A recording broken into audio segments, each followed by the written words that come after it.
With the outbreak of World War II, the Japanese secret police committed terrible acts of brutality, massacring, raping, and torturing many of the inhabitants and even decapitating nuns and priests. At dito mismo sa fountain na to ay maraming pinatay na mga bata. Mula dito sa Diplomat Hotel sa Baguio City, this is JR De La Peña and you're watching Kuya JR TV. Dito. Diyan yata yung may dumungaw na ano eh. So pati yung Swan na yan, matagal na rin yan? No. Nung naging hotel siya, ganun. Boat yan sa Bernhard. Ay, boat ba yan? Nakapunta dyan. Siguro nasira. Tapos nilagay dito. Ayun, boat yan ng Bernhard. Tayo guys. Parang meron ako nakitang aninong ano. Wait, Sam. Hayaan ka kaya Oo. namin mag-video mag-isa para Parang meron akong parang may kumaway sa akin na ano, parang inaaya ako sa loob. Kaya lang bawal nga guys pumasok sa loob eh. Parang may nakita lang ako na parang anino na kamay. Meron nga diyang mga nagpapakita. Nakita ko parang gumanon sa akin. May baka daw may mga mahuhulog daw na ano. Kasi sobrang ragged na nitong hotel na ano. Masok ko sa dere para Pasok tayo sa loob. May makita tayo.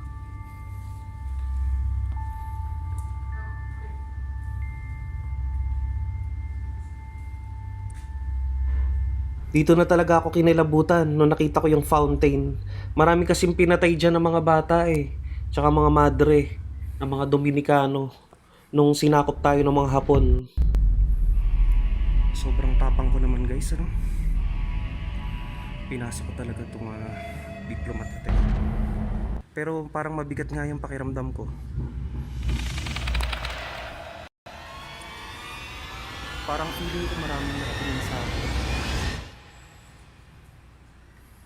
Andito tayo sa fountain Diplomat Hotel. Guys, wag niyo ako gagayahin kasi bawal nga talaga pumasok dito kasi nga old structure na siya. Kaya anytime baka may gumuho na parte nung lumang building na to. Residente na dito yung pinsan ko kaya nga napilit niya ako or natulak niya ako na makapasok dito para ma-vlog yung loob. Thank you nga pala kay Ruth tsaka sa asawa niya yung pinsan ko si Aaron De La Peña sa pagsama sa akin pagpunta rito sa Diplomat Hotel dito sa Baguio. Nag-renew lang talaga ako ng passport dito sa Baguio kasi walang pila dito sa DFA sa SM.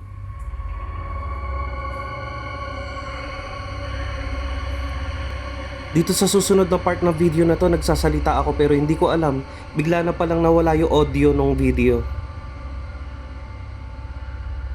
Bala ko pa sana umakyat sa taas, kaya lang grabe na ikabog ng dibdib ko tsaka ang hirap huminga, napakataas kasi ng altitude dito. At para bang merong nakapasando sa likod ko, ang bigat ng likod ko.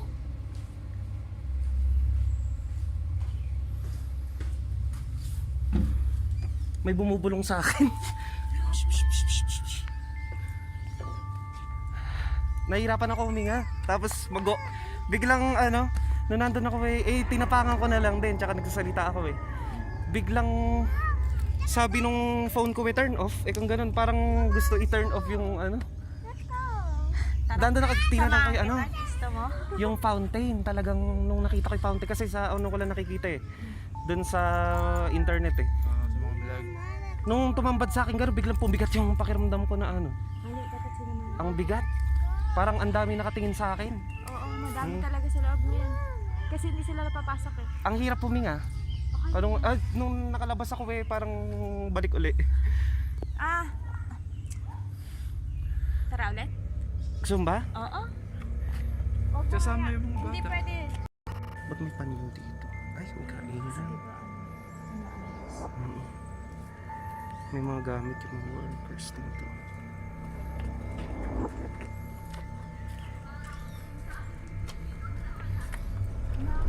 May mga tourists na bumibisita rin dito.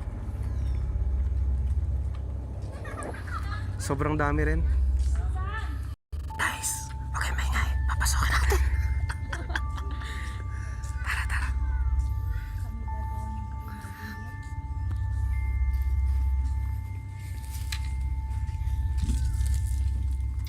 Guys, wag niyo kami susumbong.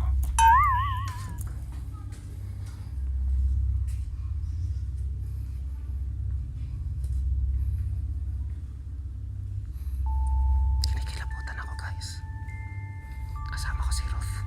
Naglakas loob kami dito pumasok. Sana wag. Kung may magpapakita man. Kung magpapakita man, magpakita ka na. Or magparamdam ka. Magparamdam ka, wag ka lang sasama sa amin.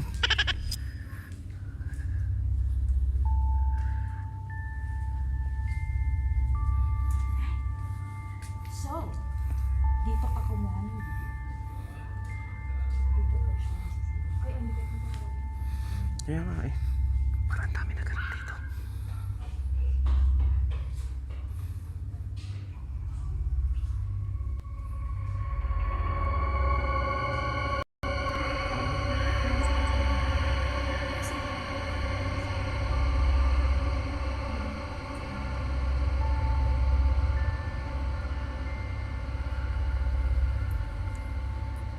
So, nung nag-picture kami ng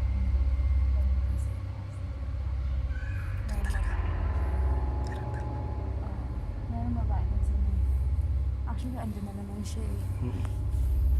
May kumakaway nga sa akin kaninang anino na parang inaaya ako sa loob. Eh bawal na pumasok, parang tayo lang yun. Naglakas loob pumasok dito. Labas na kami, guys. Bago to kami mahuli. Bawal nga daw kasi may malaglag. Kasi parang nire-renovate yung painting dito. Labas na kami, guys. Bye-bye.